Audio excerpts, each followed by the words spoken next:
আমি কিন্তু গত মাসের শেষার্ধেই আমরা বলেছিলাম যে আমরা কিন্তু এপ্রিলের প্রস্তুতি আমরা গ্রহণ করছি, আমরা বলেছিলাম। তো আমি আপনাদেরকে দায়িত্ব নিয়ে আমাদের মন্ত্রণালয় থেকে বলতে পারি যে এপ্রিল মাসে যে জ্বালানির চাহিদা, সেই জ্বালানির চাহিদা আমরা কাভার করতে সমর্থ হয়েছি। অর্থাৎ diesel, petrol, octane, furnace oil, jet fuel, LNG, LPG, যত ধরনের জ্বালানি আছে সকল জ্বালানি চাহিদা পূরণের জন্য আমাদের সকল প্রস্তুতি গ্রহণ করা হয়েছে। অধিকাংশই আমাদের রেডি স্টকে রয়েছে, আর যেগুলো নিশ্চিত পাইপলাইনে আছে তার ভিত্তিতে আমরা কথাটা বলছি। আমরা আপনাদেরকে মার্চ মাসের শেষার্ধে বলেছিলাম যে মাননীয় প্রধানমন্ত্রীর নির্দেশে বৈশ্বিক পরিস্থিতি বিবেচনায় আমরা 3 মাসের জ্বালানি সংরক্ষণের মজুদের আমরা একটা প্রস্তুতি গ্রহণ করছি।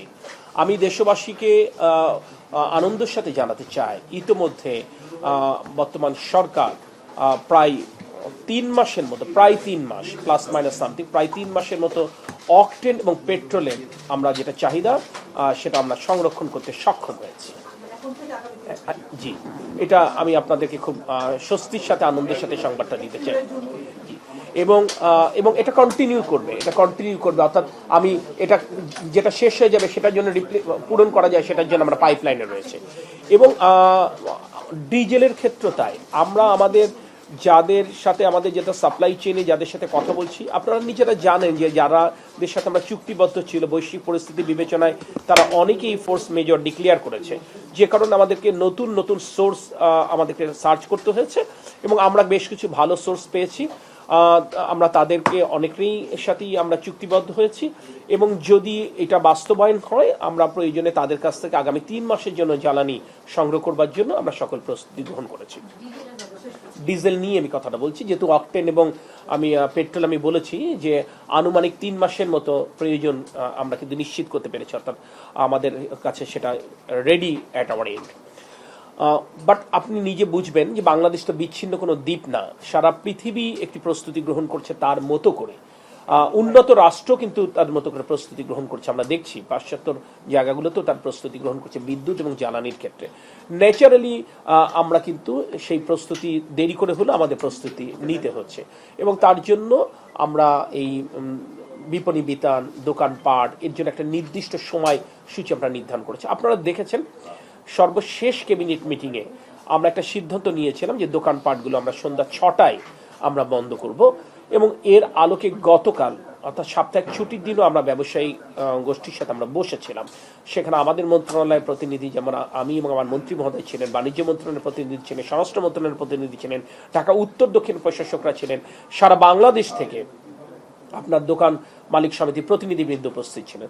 সেখানে তাদের আলোচনার পরিপ্রেক্ষিতে একটি তাদের অ্যাপিল ছিল যে অন্তত আমরা এই সময়টা সন্ধ্যা 7টা পর্যন্ত করতে পারি কিনা। বাট আপনারা জানেন যে সুপার পিক আওয়ার শুরু হয়ে যায় কিন্তু 6টা থেকে। সো আমরা তাদেরকে বলেছিলাম এটা ক্যাবিনেট মিটিংয়ের সিদ্ধান্ত, গুড, আপনারা এই সিদ্ধান্তটা মেনে নেন, আপনাদের এই দাবি বলেন, আপনাদের অনুরোধটা বলেন, এটা আমরা মাননীয় প্রধানমন্ত্রীর গোচরীভূত করব।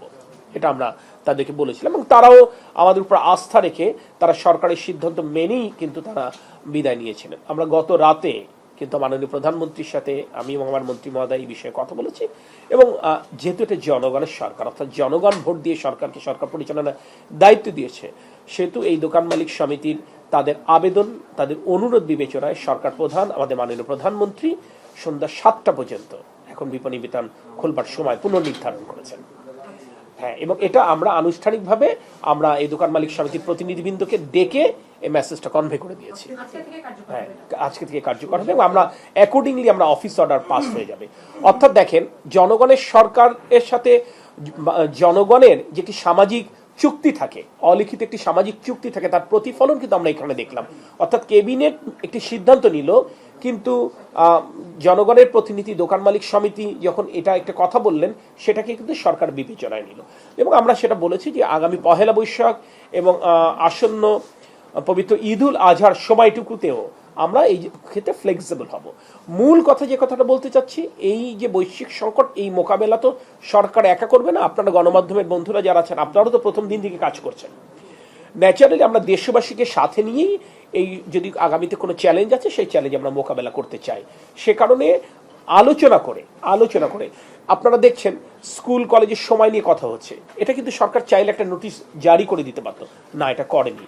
সরকার আমাদের শিক্ষা মন্ত্রণালয় অভিভাবক প্রতিনিধিদের সাথে বসবেন, স্কুল কলেজের অধ্যক্ষ, প্রধান শিক্ষক, প্রধান শিক্ষিকাদের সাথে বসবেন, অর্থাৎ অল দি স্টেক হোল্ডারদের সাথে বসে কোনটি করলে একদিকে আমাদের জ্বালানি এবং বিদ্যুৎ সাশ্রয় করতে পারি এবং আমাদের কোমলমতি শিক্ষার্থীদের কোনো ক্ষতি না হয়, সেটাকে বিবেচনায় নিয়ে কিন্তু একটা সিদ্ধান্ত গ্রহণ করা হবে। অর্থাৎ আলোচনা, সব স্টেক হোল্ডারদের সাথে, অংশীজনদের সাথে আলোচনা সাপেক্ষে আমরা সিদ্ধান্তগুলো গ্রহণ করছি। তো আমি আপনাদের মাধ্যমে আবারও দেশবাসীকে একটি বার্তা দিতে চাই, সময় কিন্তু আসলে ঐক্যবদ্ধভাবে এই দেশকে এগিয়ে নেওয়ার সময়, কিন্তু এখন দায়িত্বশীল আচরণ করবার সময়, কিন্তু দেশপ্রেমের চেতনায় উজ্জীবিত হবার। সে কারণে যার যতটুকু প্রয়োজন, আমরা যদি শুধু ততটুকুই আমরা জ্বালানি গ্রহণ করি, তাহলে দেখবেন এই পেট্রোল পাম্পের লম্বা লাইন কিন্তু আর আমি দেখব না। এবং আমরা যে কথাটি স্পষ্ট করেই বলেছি, পেট্রোল পাম্পে যে লম্বা লাইন আমরা দেখছি, এটা মূলত অকটেন এবং ডিজেলের। অকটেনের চাহিদা আমাদের টোটাল চাহিদার অ্যারাউন্ড 6%, আপনার পেট্রোলের চাহিদা অ্যারাউন্ড 6%, অর্থাৎ 12% অকটেন এবং পেট্রোলের চাহিদা, অর্থাৎ 88% যে রিকোয়ারমেন্ট, সেই রিকোয়ারমেন্ট কিন্তু তার মানে খুবই স্মুথলি ফুলফিল হচ্ছে। সে কারণে তার আপনার কোনো দেখছি না। এবং এক্ষেত্রে যে সমস্যাগুলো আছে সেগুলো আপনারা আপনাদের সারা জেলাতে যে সমস্ত প্রতিনিধিরা আছে, আপনারা তাদের সাথে যদি কথা বলেন তাহলে দেখা যাবে এখানে কিন্তু একটা অসৎ উদ্দেশ্যে কিছু ঘটনা ঘটছে। তো সেটার জন্য সরকার তার মেশিনারিজ নিয়ে কাজ করছে, সকলেই কাজ করছে। আজকে সকালবেলাও আমরা সারা বাংলাদেশের 64টি জেলা জেলা প্রশাসকদের সাথে আমরা ভার্চুয়ালি মিটিং করেছি, সেখানে কিভাবে আমরা একটা সমন্বিত উদ্যোগ করতে পারি। ইভেন বিপিসির এন্ডে, পদ্মা, মেঘনা, যমুনা, এদের এন্ডেও যদি কোনো ত্রুটি থাকে, সেই ত্রুটি কিভাবে সংশোধন করে আমরা এই সাপ্লাইটাকে স্মুথ করতে পারি, যাতে করে জনদুর্ভোগ কমে, আবার জনগণও যেন দায়িত্বশীল আচরণ করে, তারও অ্যাপিল দিয়েছে। সো এটা কন্টিনিউয়াস একটা প্রসেস। আই হোপ যে ইনশাল্লাহ এই সমস্যা যেগুলো আপনি আমি দেখছি ছোটখাটো, এই সমস্যাগুলো সময়ের সাথে সাথে কেটে যাবে। জি জি, না, আমি আপনাকে একটা কথা খুব স্পষ্ট করে বলেছি, আমার এপ্রিল মাসের ডিজেলের চাহিদা ইট ইজ অলরেডি কাভার্ড, ওকে। কিন্তু আমরা যেটা বলেছিলাম, সরকার তো পরিকল্পনা করছে এই ধরনের সংকট প্রলম্বিত হতে পারে, যুদ্ধ থেমে যাওয়ার পরে একটা ফার্দার পোস্ট ইফেক্ট থেকে যেতে পারে। সে কারণে তো আমরা এই বৈশ্বিক পরিস্থিতি বিবেচনায় এই শঙ্কা বলেন, আশঙ্কা বলেন, দুশ্চিন্তা বলেন, উদ্বিগ্নতা বলেন, এইগুলো অ্যাড্রেস করেই তো আমরা 3 মাসের একটি জ্বালানি সংরক্ষণ করতে চাই। ডিজেলের ক্ষেত্রে এটা নেই, এবং ডিজেলের ক্ষেত্রে এটার জন্য আসলে আমাদের, আপনি নিজে বুঝবেন, স্টোরেজ ক্যাপাসিটিও বাড়াতে হচ্ছে। সো আমি যদি রেডি এখনই যদি ডিজেল নিয়ে আসি, সেই স্টোরেজ ক্যাপাসিটি আমার নেই। সো আমরা প্যারালাল স্টোরেজ ক্যাপাসিটি বাড়াচ্ছি খুব ইমিডিয়েটলি, যাতে করে সরকারের বিভিন্ন দপ্তরের কাছে আইডেল যে ক্যাপাসিটি রয়েছে, সেটা বিএডিসি হতে পারে, সেটা রেলওয়ে হতে পারে, তাদের কাছে আইডেল ক্যাপাসিটি আছে। ইভেন আমরা প্রয়োজন যদি মনে করি প্রাইভেট সেক্টরের সাথেও বিভিন্ন পাওয়ার প্ল্যান্ট, তাদেরও যদি আইডেল ক্যাপাসিটি থাকে, স্টোরেজ ক্যাপাসিটি, আমরা সেটা অ্যাভেল করবো। আমরা এরকমই প্রস্তুতি নিয়েছে। ডিজেল এপ্রিলে যেটা চাহিদা, সেই চাহিদা পূরণ করার আমরা সকল প্রস্তুতি গ্রহণ করেছি। কিন্তু আমরা যেটা বলেছি, আমরা নতুন সোর্স যেহেতু এক্সপ্লোর করছি, নতুন সোর্সের মাধ্যমে এটা করছি, সেখানে আমরা ভালো কিছু সোর্স পেয়েছি, বাট তাদের সাথে অতীতে আমাদের কাজ করা হয়নি। আমরা কাজ করে যদি আমরা সন্তুষ্ট, আমরা মনে করছি তাদের মাধ্যমে ইনশাল্লাহ আগামীতে আমরা যেটা 3 মাসের জ্বালানি সংরক্ষণ করতে চাচ্ছি, সেটা ইভেন ডিজেলের ক্ষেত্রে সম্ভব হবে। রাশিয়া থেকে তেল কেনার ব্যাপারে শোনা যাচ্ছিল যে যুক্তরাষ্ট্রের এক ধরনের মানে স্যাংশনটা যেন তারা তুলে নেয় বা রহিত করে, এরকম একটা কথা শোনা যাচ্ছে। না, এটা তো বাই দিস টাইম মনে হয় আপনাদের জানার কথা, আমাদের পররাষ্ট্রমন্ত্রীর সাথে ওয়াশিংটনে মার্কিন হচ্ছে এনার্জি মিনিস্টারের একটা ফ্রুটফুল বৈঠক হয়েছে, এবং সেখানে আমাদের এই অ্যাপিলটা তারা অত্যন্ত ইতিবাচকভাবে তারা বিবেচনা করবেন বলেছেন। অফিসিয়ালি আমরা এখনো পর্যন্ত কোনো ডিক্লারেশন পাইনি, বাট উই আর অপটিমিস্টিক। আমরা আশাবাদী এখানে আমরা একটা ইতিবাচক সিদ্ধান্ত আমরা পাবো ইনশাআল্লাহ। একটা বিষয় আপনি বলছেন 3 মাসের মজুদ আছে, আমরা গণমাধ্যম বলছি যে পেট্রোল অকটেন আসলে সরকারের কাছে আছে, একদিকে বলছেন 3 মাসের মজুদ আছে। আমরা পেট্রোল পাম্পের সামনে যে দীর্ঘ সারি, এটা সরকারকে আমার কাছে 3 মাসের মজুদ আছে, দ্যাট ডাজন্ট মিন আমি এটা 1 মাসে শেষ করে ফেলবো। এটা তো আমরা জানি যে স্ট্যান্ডার্ড চাহিদাটা কতটুকু, যৌক্তিক চাহিদাটা কতটুকু, তাই না? এটা তো এই সময় হচ্ছে সাশ্রয়ী হওয়ার, এর সময়টা হচ্ছে দায়িত্বশীল হওয়ার। আমি যদি সাশ্রয়ী না হয়, তাহলে আমি একটা দায়িত্ব জ্ঞানহীন আচরণ করব, ব্যাপারটা তো এইটা। জনগণের ভোটে নির্বাচিত সরকার নিশ্চয় একটা দায়িত্বজ্ঞানের আচরণ করতে পারে না, কারণ সরকার যদি দায়িত্বজ্ঞানের আচরণ করে দিন শেষে জনগণ বিপদে পড়বে। এই লম্বা সারি দীর্ঘ মানে দিন শেষে কিন্তু আপনাদের সমালোচনায় ফেলে দিচ্ছে যে হ্যাঁ, এটা আপনি একভাবে যদি মনে করেন সমালোচনায় ফেলে দিচ্ছে, আরেকভাবে যদি আপনি ইভ্যালুয়েট করেন, আপনারাই বলছেন যে এই লাইন অস্বাভাবিক লাইন, এবং যখন দেখা যাচ্ছে জেলা পর্যায়ে এমনি রুটিনলি আইন শৃঙ্খলা বাহিনী যখন মোটরসাইকেলের কাগজপত্র চেক করছে তখন রাতারাতি লাইন হাওয়া হয়ে যাচ্ছে, লাইন ছোট হয়ে যাচ্ছে, এবং আপনাদের মাধ্যমেই তো আমরা জানছি এই কিছু কিছু অসাধু বাইকাররা এগুলো আপনার হচ্ছে মোটরসাইকেলের ট্যাঙ্কি ফুল করে নিয়ে যাচ্ছে, আবার আরেক জায়গায় বিক্রি করে দিচ্ছে। শোনেন, কিছু ঘটনা যদি না ঘটে তাহলে অন অ্যান এভারেজ প্রতিদিন 50,000 লিটারের ঊর্ধ্বে কিভাবে আপনি উদ্ধার করছেন? এখন পর্যন্ত প্রায় 4 লক্ষ, অ্যারাউন্ড 4 লক্ষ লিটার জ্বালানি তেল আমরা উদ্ধার করেছি বিভিন্ন মাধ্যমে। এটা তো আপনাদের মাধ্যমেই আমরা পেয়েছি। মাননীয় মন্ত্রী, আমরা তো একটু লাস্টে এসেছি, আপনি যদি এক কথায় দর্শকদেরকে একটা মেসেজ দেন আপনার কাছে কি আছে, আর আতঙ্কিত না, আমি একটা কথা বলি, আমি যেটা বলবার খুব স্পষ্ট করে বলেছি, একই প্রশ্ন বারংবার করলে আমি না অন্যদের কাছ থেকে নিয়ে নেবেন, একই প্রশ্ন বারংবার করলে আর আমি যদি বারংবার বলি এটা প্রকৃত চিত্র পাল্টাবে না।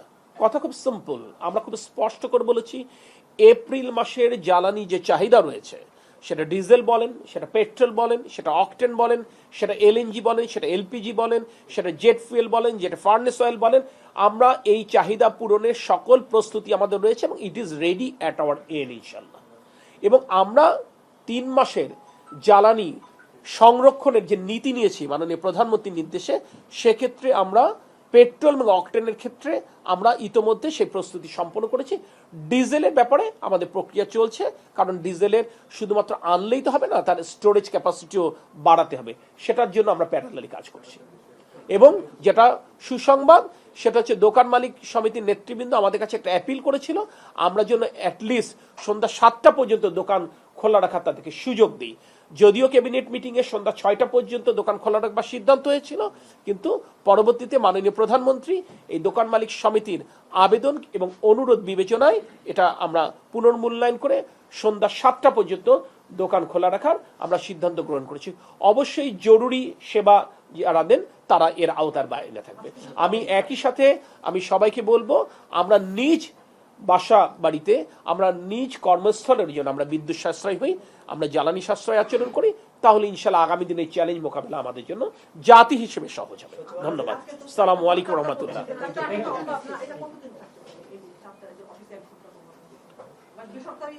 আমরা সবাইকেই বলেছি এটা কতদিন থাকতে পারে এই প্রশ্নের উত্তর এই মুহূর্তে আসলে দেবার জায়গা নেই, সবে আজকে শুরু হলো, শুরুর দিনই এটা আমি বলতে পারবো না। ধন্যবাদ।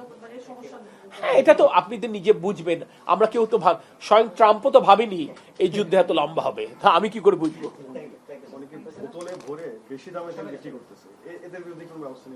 শেষ হয়ে গেছে তো। শোনেন, আমি একটা কথা বলেন, শেষ হয়ে গেছে, ব্রিফিং ইজ শেষ। থ্যাংক ইউ, আসসালামু আলাইকুম, ক্যামেরা অফ, থ্যাংক ইউ।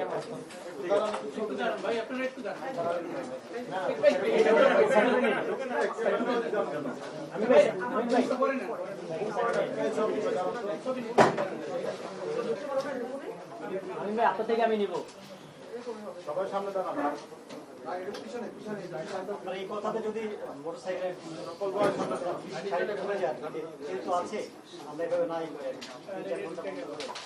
আমি একটা পয়েন্ট মিস করছি, সেটা জাস্ট অ্যাড করে দিই। সেটা হচ্ছে যে আমরা এই কাজ করতে গিয়ে তারপরেও আমরা বিচ্ছিন্ন কিছু সংবাদ আমাদের দৃষ্টিগোচর হয়েছে, যে কিছু কিছু জায়গায় কৃষকেরা ডিজেল পেতে কিছু কিছু জায়গায় সমস্যা সম্মুখীন হচ্ছে। আমরা এ ব্যাপারে অত্যন্ত সতর্ক। আমরা যখনই যেই জায়গাটাতে এটা আমাদের নলেজে আসছে, ইনস্ট্যান্টলি সংশ্লিষ্ট জেলা প্রশাসকের সাথে আমরা কথা বলছি, সংশ্লিষ্ট উপজেলা নির্বাহী কর্মকর্তার সাথে কথা বলছি। আজকেও জেলা প্রশাসকদেরকে সুস্পষ্ট নির্দেশনা দেওয়া হয়েছে, কোনোভাবেই কৃষক যেন তার প্রয়োজনীয় ডিজেল পাওয়া থেকে বঞ্চিত না হয়, এটা নিশ্চিত করতে হবে। এটা জেলা প্রশাসককে আমরা বলেছি, এবং বিপিসি, পদ্মা, মেঘনা, যমুনা যে অয়েল কোম্পানি তাদের এমডিদেরকে অ্যাকর্ডিংলি এটা করা হচ্ছে। কোনোভাবেই এটা হবে না। এটা না, এটা বাস্তবতা আপনি নিজে বুঝবেন। সংশ্লিষ্ট এলাকার যারা কৃষক তাদের সাথে মূলত তার ইউনিয়ন পর্যায়ের কর্মকর্তা, সেটা ইউনিয়ন সচিব হতে পারে, তার উপজেলা কৃষি কর্মকর্তা কিংবা জেলা প্রশাসক পর্যায়ে যোগাযোগ আছে। এই ব্যাপারটা বাংলাদেশ পেট্রোলিয়াম কর্পোরেশনের সাথে আমরা জেলা প্রশাসকের নাম্বার আদান প্রদান করে দিয়েছি, তাদের সাথে সমন্বয় করে দিয়েছি। কোনো জায়গায় চাহিদা অনুযায়ী যদি যেটুকু বরাদ্দ আছে সে বরাদ্দ কম বেশি করতে হয়, অ্যাকর্ডিংলি তারা কথা বলবে এবং জেলা প্রশাসকের চাহিদা অনুযায়ী বিপিসি সেটা অ্যাড্রেস করবে, আমরা সেটা বলে দিয়েছি। Thank you.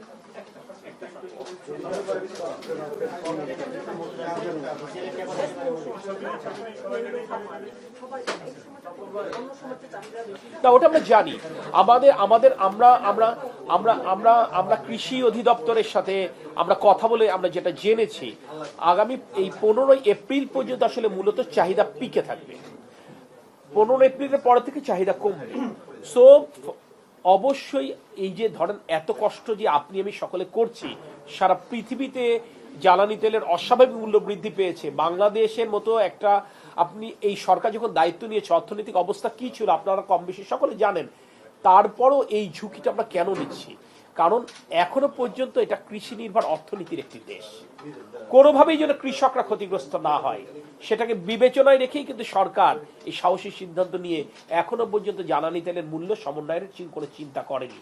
সেক্ষেত্রে যদি কৃষক জ্বালানি তেল পেতে অর্থাৎ ডিজেল পেতে কোনো কষ্টের শিকার হয়, এর থেকে তো দুর্ভাগ্য আমাদের জন্য আর কিছু হবে না। সো সে কারণে আমরা জেলা প্রশাসনকে এর আগেও বলেছি, বা আমরা বলেছি আপনাদেরকে আরো আন্তরিক হতে হবে, আরো সংবেদনশীল হতে হবে, আরো দায়িত্বশীল হতে পারে। হ্যাঁ, অন্য কেউ একটা সাধারণ বাইকার কিংবা একজন প্রাইভেট গাড়ি চালক পেট্রোল পেলো না, অকটেন পেলো না, এটা খুব মহাভারত অশুদ্ধ হয়ে যাবে না। কিন্তু কৃষক যদি কোনোভাবে ক্ষতিগ্রস্ত হয়, সেটা দিন শেষে আপনি আমি সকলে ক্ষতিগ্রস্ত হবো। Thank you.